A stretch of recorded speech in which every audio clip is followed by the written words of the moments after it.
Hey there friends, my name is Chelsea. Welcome to Little Mountain Ranch. Welcome to this is not my kitchen. I've been doing quite a few videos in the kitchen over the last little bit. This is my high tunnel. Welcome to my high tunnel. I'm really happy to have you here with me today where we are going to do a massive harvest. We have so many tomatoes to pick out of this high tunnel.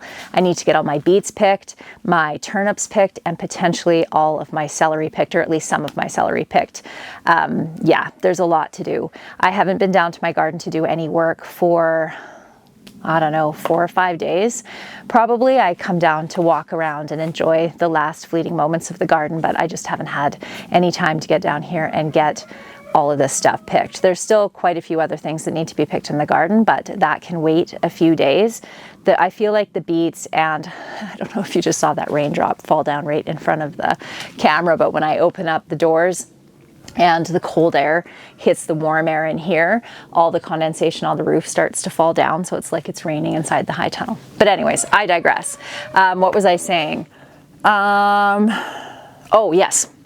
My beets and my turnips, they are massive. I would normally have picked them by now and put them in my root cellar, but I was waiting for the nighttime temperatures to cool down enough to start to cool off my root cellar, and I just went and checked and it is nice and cool in there, so I feel safe to pick my root crops and get them put up into my root cellar. I actually don't have anything picked and in there yet. It's just been a really warm autumn for us, which is really lovely for the garden, but it does make the root cellar a little bit too warm to put stuff in it. So the first thing that we need to get done though is get all of these tomatoes picked in here.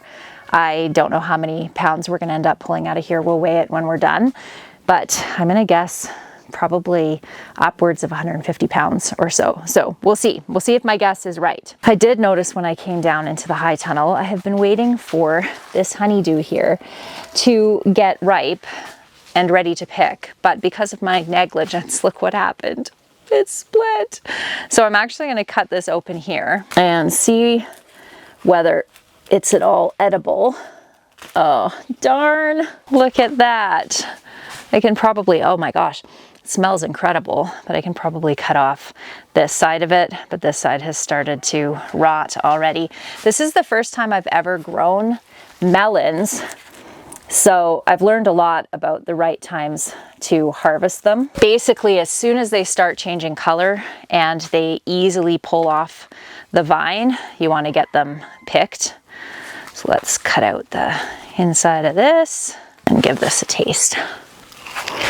Well, the flavor is really good. It's very sweet, but that was unfortunate. If you missed it, I did harvest upwards of 30, maybe even a bit more than that, melons out of this high tunnel. They were northern melons. I am so excited about the northern melon, friends. It is an excellent melon for the northern garden. I'm actually going to attempt growing them outside in the main garden under cover next year, because I was only able to fit 6 plants in my high tunnel and they take up a lot of space, and my high tunnel space is very precious. So I think that if I plant them in a weed barrier, just because it helps to heat the ground up a little bit, and then cover them with a little mini greenhouse over the row, I think I'll be able to be successful, especially if we get a nice hot summer like we did this last summer. I promised that I would put together a list of all the seeds that I grew in my garden this year. So I have the list from last year, and I do grow quite a few of the same seeds year after year, but I'm going to update that with all the seeds that I grew this year that were new that I really love, like the northern melon, for instance. And I should have that updated in the next couple of days, but in the meantime, most of the seeds that I grow in my garden are over on that blog post, and I'll put a link for you down below. On that note, let's start picking tomatoes here. My Arbison beefsteak tomatoes, that's these ones here. Look at all the tomatoes that are on that plant. Did so well this year, probably the best year with them that I've ever had. Nice, good sized tomatoes. I've mentioned this before, but it is challenging to grow big tomatoes here in our growing season. But this year I got some gorgeous big tomatoes, nice slicing tomatoes for tomato sandwiches. Just beautiful tomatoes. These ones here are called Crushed Heart, and they are probably one of my favorite tomatoes to grow. I love growing all tomatoes, but aren't those beautiful? They're just such a a pretty tomato, really nice flavor as well. And then these ones here are new ones to me. Let's see if I can find a ripe one to show you. There we go. These ones are called Kaleidoscope Pink, and they are from Moonglow Gardens in Alberta. Isn't that a beautiful tomato? So pretty and quite prolific too, actually. So I buy almost all my tomatoes from West Coast Seeds here in British Columbia and Moonglow Gardens in Alberta. And they are both fabulous seed companies. And they do ship, both do ship to the States. There are some seeds that they're not allowed to ship across the border, but the American dollar is worth more than the Canadian dollar, so it's not a bad idea to buy your seeds from Canada, especially if you're in a northern climate, because both of those, especially Moonglow, they grow in a northern, I think they're zone 3 with like 120 days or something like that growing days. So they have good seeds for the northern garden. Ooh, whoops. That was a green one. Look at these. Those are those Arbison beefsteak tomatoes. So awesome. So we have not had a frost again since that frost a week and a half ago or whenever that was. And I'm happy about it because the more that we can get to ripen on the vines for all of the vegetables we have left in the garden, the better. So all these tomatoes are going to go inside and right into my roaster oven, except for the ones that maybe need a day or two to finish ripening. And I'm probably going to make maybe some more barbecue sauce with these, maybe some salsa. I'm not sure. I haven't yet decided. Oh my goodness. So these boxes hold around 25 pounds of tomatoes, give or take. So it's not going to take us long to fill this one. We should be able to fill this one just from this one row along here. It's getting a little jungle-esque in my high tunnel right now. Oh, look at this beauty. This one is old German. Isn't she beautiful? I have some Amish paste in here as well. Some Manitoba bush. Black Krim, which is another favorite in my high tunnel. You know, I didn't think I was gonna have to water in my high tunnel again this year, but I think I can probably give this one more watering. Gonna be doing the pepper harvest soon. I wanna leave those as long as I can because I'm hoping to get a few colored peppers because right now the majority of them are green.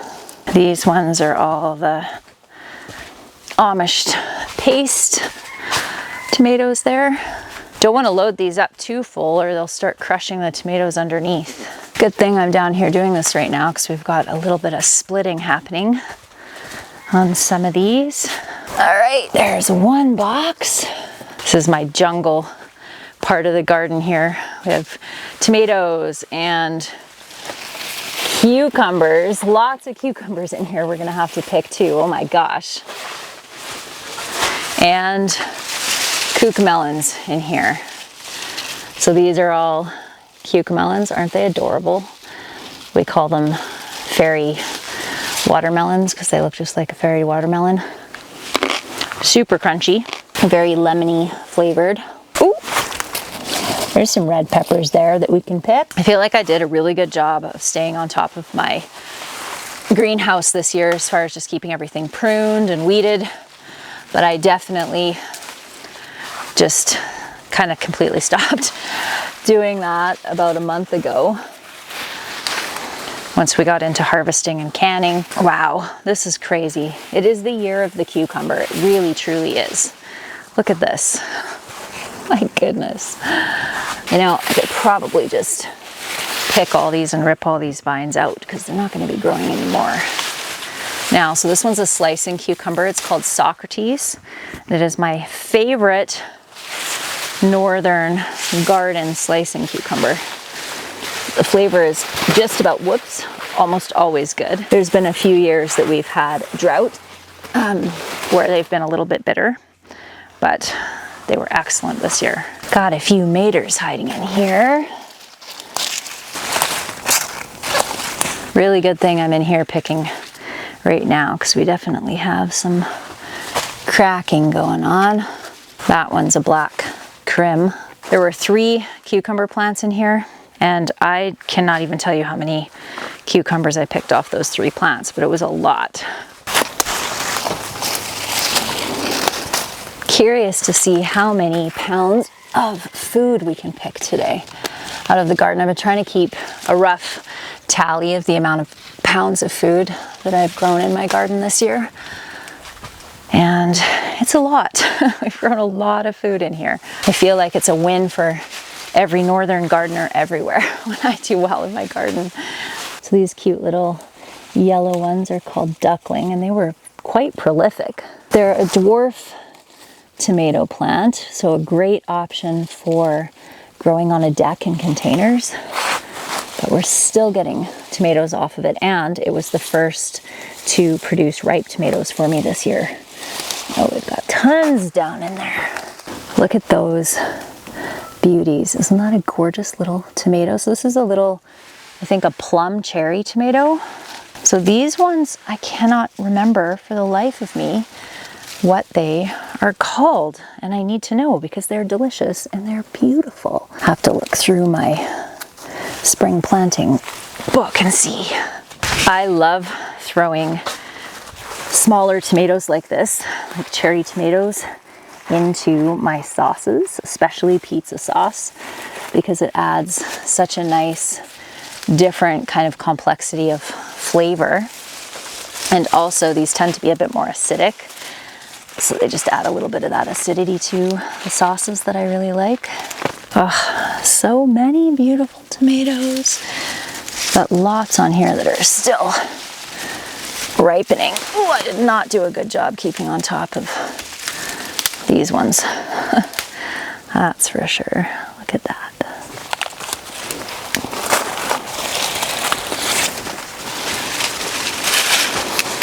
These black crim are definitely one you want to pick as soon as they start going soft, because they are like at all starting to soften, because they ripen really, really fast. Well, this is pretty exciting. Look at all of those tomatoes. So there's, I'd say, probably 120 pounds or so, maybe a little bit more, of tomatoes here. Very exciting. Okay, now let's get up there and get the beets picked. Okay, this is next. What we need to pick is this row here. So we have beautiful golden beets in here. We have Cylindra beets in here. Probably very gigantic turnips, oh, they're not too bad, in here. And beautiful celery over here. We are going to start here with our golden beets. Look at that beautiful beet. And what I do is I cut the tops off, and I cut them as close to the base of it as I can so that it doesn't sprout. I just don't want to cut the shoulders of the vegetable here. So I do the same thing with my carrots when I'm going to store them. And all of these tops are going to go out to my cows because they absolutely love them. I'm probably going to keep back some of them and dehydrate them and use them as an addition to my smoothies in the wintertime. They're really good steamed too. Better when they are off of a younger plant, but still good even like this.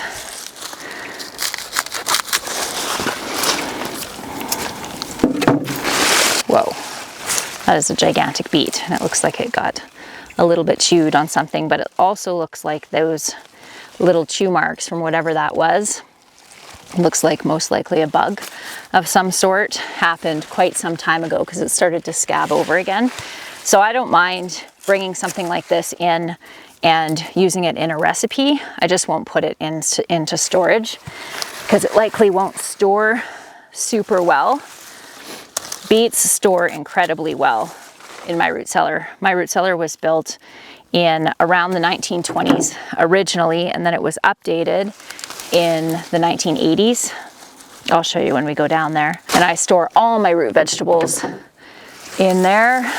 I use my beets primarily for borscht, for beet borscht in the winter time. So it doesn't matter if my beets are super large because I'm just going to be grating them up to go in my borscht, but for eating, like roasting in the oven, smaller like this is better.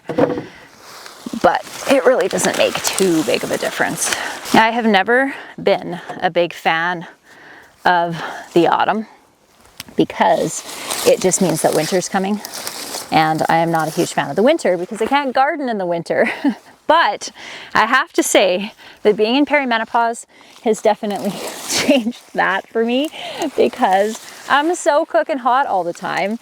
And when the temperatures shifted and it was cooler at night, I was so happy. So for the first time in my adult life, I am enjoying autumn. My husband thinks it's just hysterical because I have never liked it.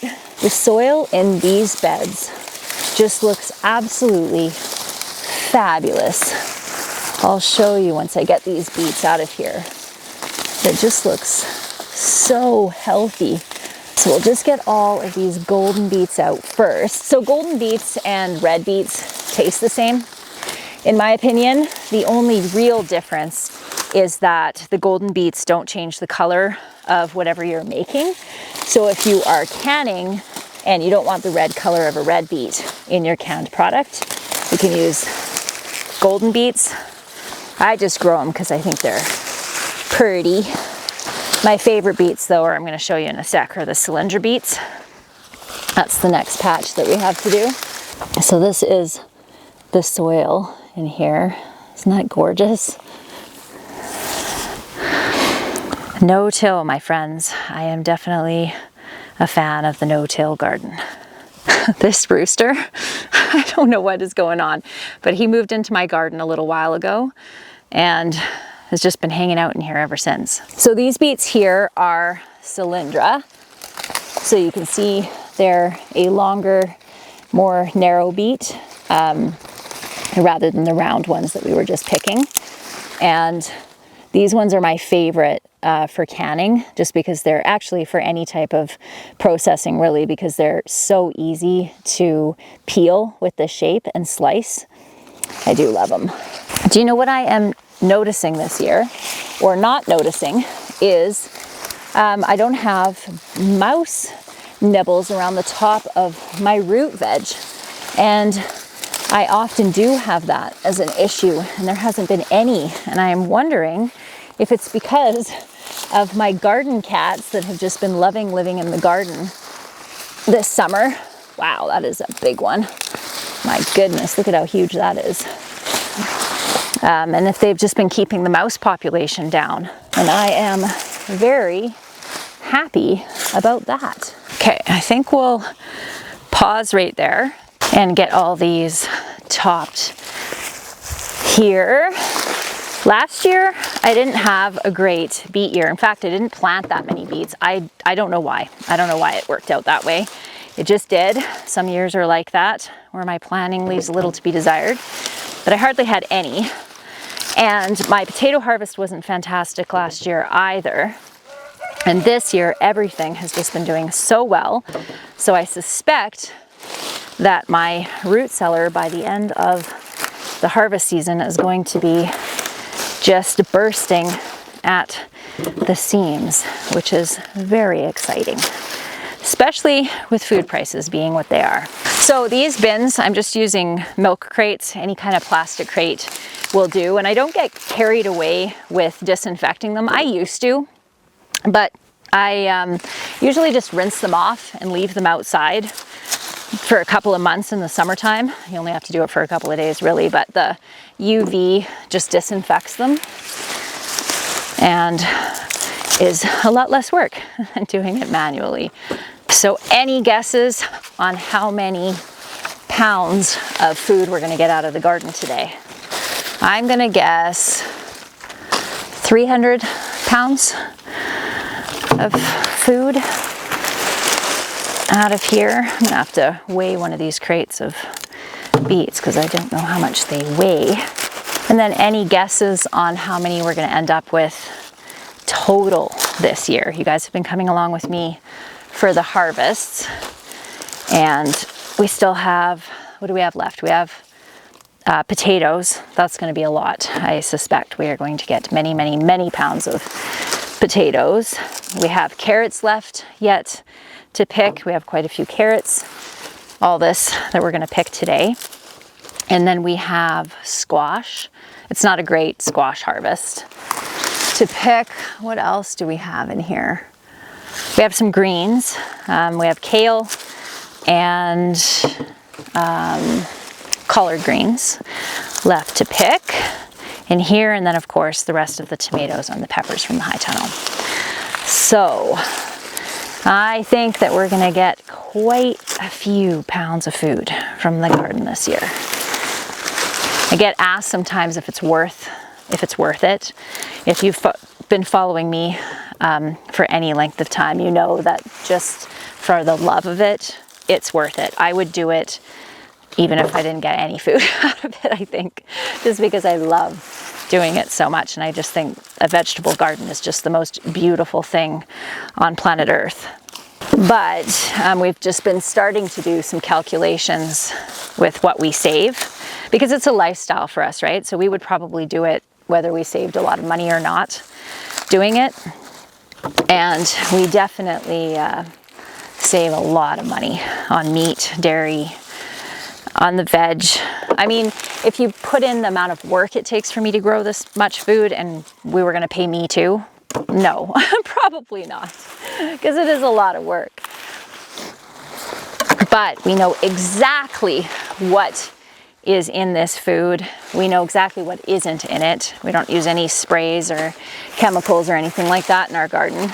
So for peace of mind, it is fantastic. The food, of course, tastes amazing. I would say it is 100% worth it.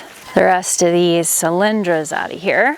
It's interesting because I watered these from this side of the garden. I use overhead watering in my garden, and the beets on this side are so much bigger than the beets on the other side are. Like hugely different. Let me show you. Look at the difference in size with these beets. That's funny.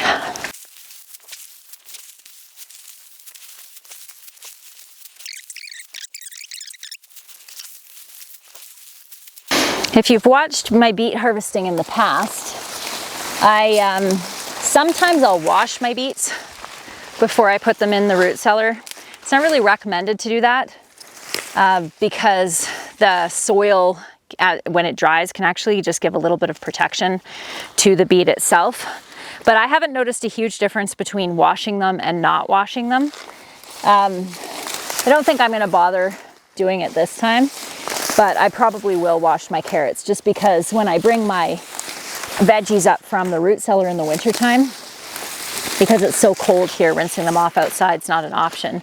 And I don't like running all that dirt down the drain and into the septic.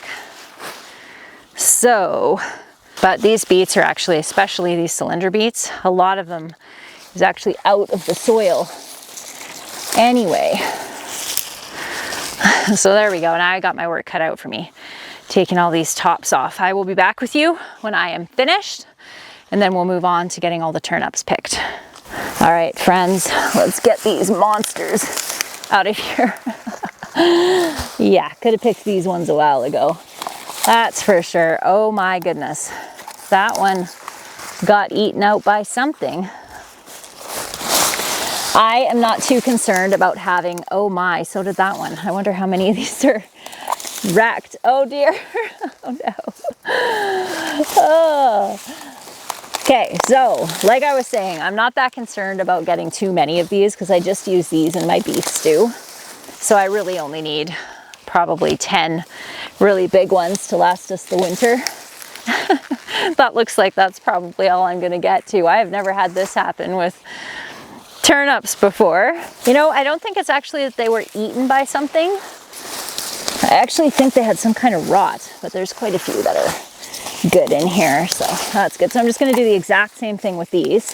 Just cut the tops off, stick them into bins. So these guys will definitely get like woody tasting if they get too big, but because I cook them in my stew, which I cook all day, it softens them right up and it doesn't really matter. I just cut them into little bite-sized cubes. Oh yeah, I'm gonna get enough. That's good.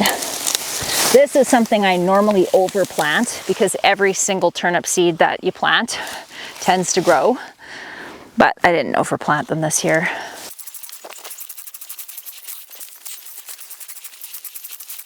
Somebody was mentioning about a no-till garden and how what you're supposed to do is to cut your plants off at the root and leave the roots in so that the roots can decay in your bed.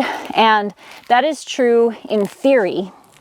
However, the majority of what I am pulling out of here are perennial weeds, and I don't want to leave those with the roots in the bed because they'll just come up again next year.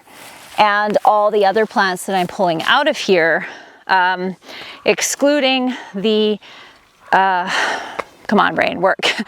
The celery, excluding the celery, which we're gonna pull in a minute, we're gonna cut those off at the roots, and we will maybe leave them in, but the roots are so big that it would take a couple of years for them to actually break down. So unless you're pulling plants out that that aren't perennial and that you can leave the roots in, I would recommend making sure that you pull everything out of your beds if you're doing a no-till garden like this. Speak of the devil, there's one of my garden kitties. I have a story with this one. This guy right here is Simon. So you might remember Simon as being Poppy. Okay, I can't remember if I told you this in the last video or not, but Simon was born here on this property about 4 months ago or so.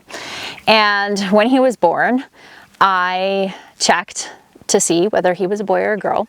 And when kittens are really small, it is hard to tell whether they're male or female. So I thought it was a girl.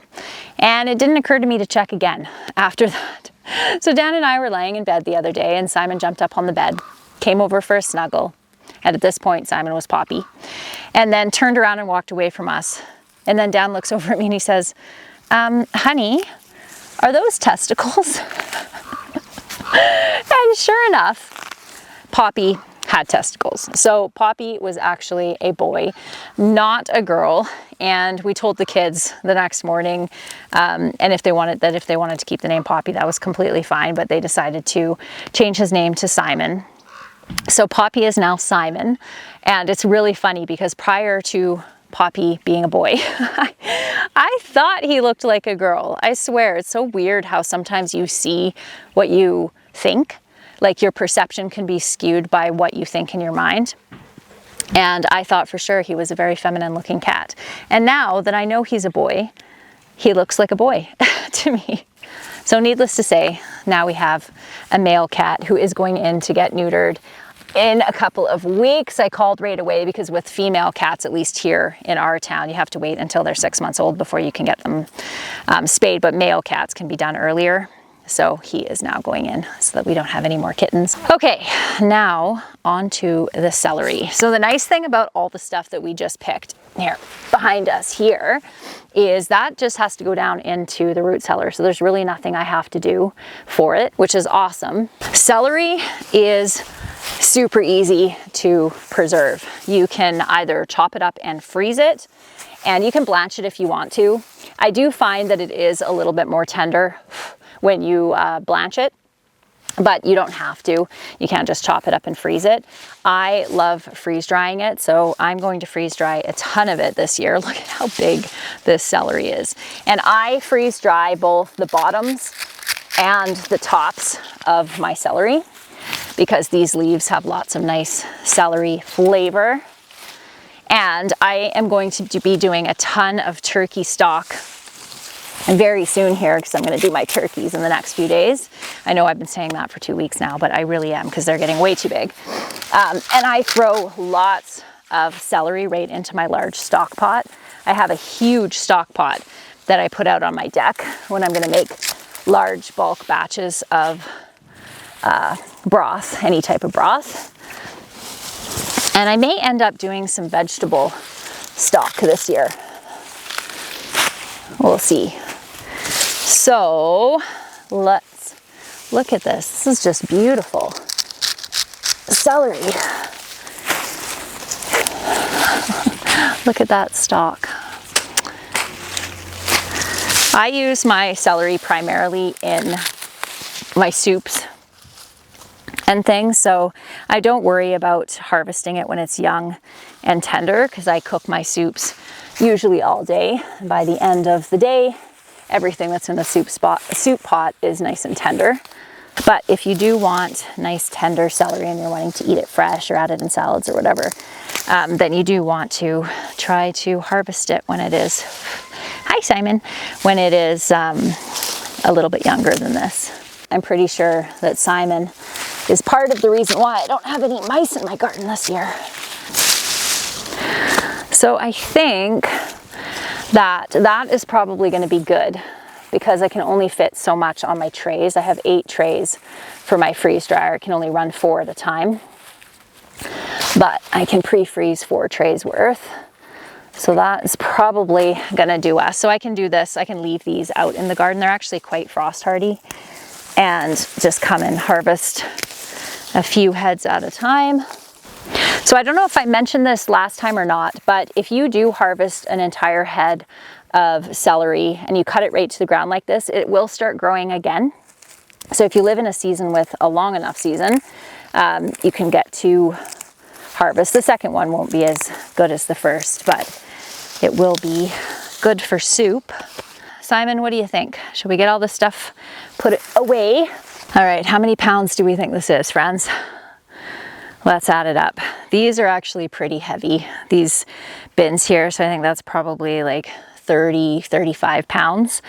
So let's call it around probably 120 pounds or so of root veg, and then another 120-ish, 130 pounds of tomatoes, give or take, and then 15 pounds maybe of celery.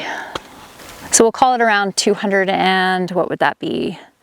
260, 270, somewhere around 270 pounds of produce. So that feels pretty good. Okay, let's get this stuff down to the root cellar. We got an apple tree full of apples over here. Let's try one.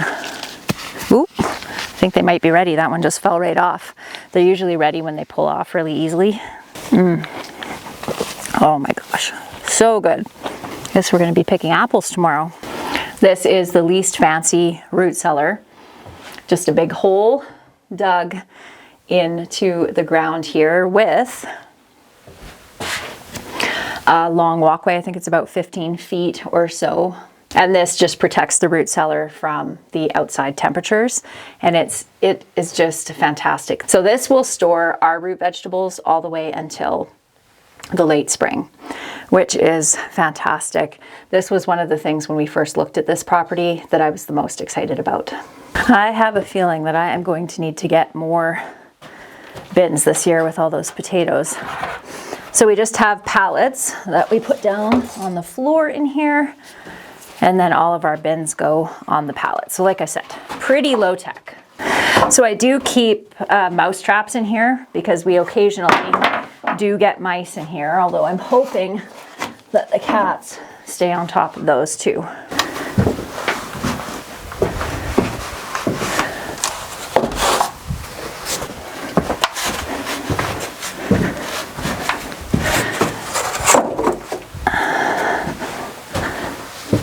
So that feels pretty good. A couple hours worth of work, and we have our first 5 bins of food in the root cellar, and then all those tomatoes to go up to the house and all that celery to go up to the house. So that feels fantastic. That is going to be it for me today, everyone. I hope that you enjoyed today's video, and I look forward to seeing you next time.